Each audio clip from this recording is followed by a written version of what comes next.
So we just returned a few days ago from a couple of days in a place called Sedona in Arizona. Beautiful place, gorgeous. It's a high desert. It's got all these geologic formations, rock abutments, and escarpments, and other ments of various sorts that jut from the landscape and create a very unique kind of a place. A few places I was, and including the hotel, I would see notices posted around that you could come and experience the vortex.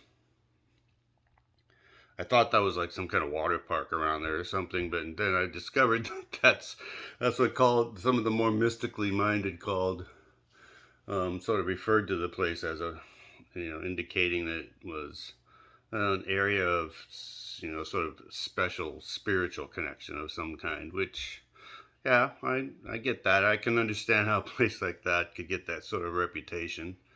Um, for my part, at one point I was like standing on top of this knob that was literally called the vortex, and gazing at some of these strata of multi-layered, multicolored rocks, and I was struck by the fact that what I was looking at, literally at a glance, was millions and millions of years of history. Just seemed to me like a unique place that you're just not going to get that kind of experience anywhere else. That made me feel particularly connected to just a very, very old, ancient, creative narrative for this planet that continues, and then made me wonder and consider what part I had in it as it moves on. And here I am, as much a part of it as anything or anything else has been. So that was a good experience for me. I think maybe the reason I sort of trended that direction was I'd been thinking recently anyway about an old ancient narrative that also purports to go back a long ways, literally to the beginning, coming out of my own theological heritage. A story that begins in a garden with a couple of fruit trees. Um, I don't think anyone would confuse Sedona with the Garden of Eden, but there was a point at which we were walking along a river in an orchard of, wait for it, apples. Which again brought me back to what I'd been wondering about lately in terms of just what this so called forbidden fruit was that my own creation narrative from my heritage refers to. What I grew up with was that this was just something that God didn't want Adam to eat, but he did. So that became an act of disobedience that, in some strange way, made all the rest of us bad people. Um, what it actually represented in the text, however, rather than just some random arbitrary rule that somebody could break, was the knowledge of good and evil. In other words, dividing what was a good creation up into moral categories of right and wrong, good and bad, righteous and unrighteous, in so many ways, what it is, or one of the primary things at least, that our religions have done for us, or to us. It occurs to me, as I thought about that whatever scribe or scribes were offering up this view of thinking about the grand narrative of our history, um, were in exile at the time and struggling with the fact that they couldn't engage in all the religious rules that they were supposed to do, especially regarding temple worship. And it occurs to me, or makes me wonder at least, maybe what they were thinking with this story was, if the rules about our worship could no longer apply, just how far um, might that extend? If we can't follow the rules about worship, could that extend so far even as to that most basic aspect of religious gatekeeping, the rules regarding our sexuality? According to the story, the problem that resulted from breaking reality up into these categories of good and evil was a sense of shame at being naked, something that in the text became associated with the concept of death. See, what I was taught early on regards to this issue of death was that human beings were immortal, and then they broke the rules, and then they became not immortal. They're subject to literally physical death. But that is not in the text. In fact, quite the contrary. So, what is it that gives with equating this sense of shame with the concept of death? Fast forward a few hundred years, where a guy named Paul sort of fleshes this out, if I can use that term, in the New Testament. In Romans 5, for instance, it says this: sin entered the world through one man, and death through sin. In this way, death came to all people. Shortly thereafter, he says, the judgment followed one sin and brought condemnation. It's a classic biblical parallelism. All people experience death because of one sin. All people experience condemnation because of one trespass.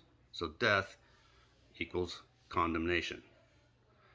Not being condemned physically to die, rather a sense of shame and condemnation, the result of living in this world of thou shalt nots.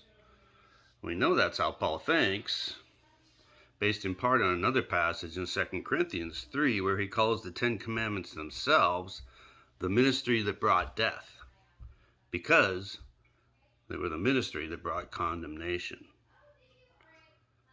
It's another key passage which Paul connects what happened specifically with the crucifixion of Christ and the creation narrative, which he does in Romans, but also in Galatians, where he refers to what happened on the cross as the lifting of the curse. Anyone who's hung out for any length of time in Galatians knows that book is all about trying to help people escape from a rules-based religiosity and move on to simply living a life of faith expressing itself through love, as Paul says. All of these passages, Romans 5 especially, and Galatians, are connecting what happened on the cross with the original narrative of what happened in the garden with Adam. And clearly there's a connection in Paul's mind with the original problem from the creation narrative and what that appears to be a sense of shame and condemnation, which is exacerbated by rules-based religiosity, which we've allowed ourselves to be enslaved to. Something that somehow the Jesus event should have freed us from. So let me offer one thing in particular that I've been thinking about that those two events specifically had in common that I've literally never heard anyone talk about or read about ever in any of my studies, any sermons I've ever heard. So there's one thing in common between Adam and Jesus on the cross: nakedness. We know all about Adam and Eve's, but let's face it, in spite of all the art we've seen, when Jesus hung on a cross, he had no clothes on. That which represented our sense of shame and who we are naturally from the original creation narrative was just not there. Furthermore, we usually see in the movies and in the art pieces crosses being hoisted way up high up there. But that's not how the Romans did that. They were actually placed just barely off the ground, so people passing by could not avoid being confronted by the sheer horror of that method of execution, including the shame of it. The full humanity of Jesus was literally in our face. God's full Monty. Stop talking, Brad! Bad mental images! Oh, okay. Sorry, but not sorry. Because I think that the reason there's such uncomfortable mental images for us is this still latent sense of shame that we have at simply what it means to be human, the totality of it. Something that somehow needs to be covered up to protect us from divine scrutiny. But that curse has been lifted, or it should have been. The fix is in.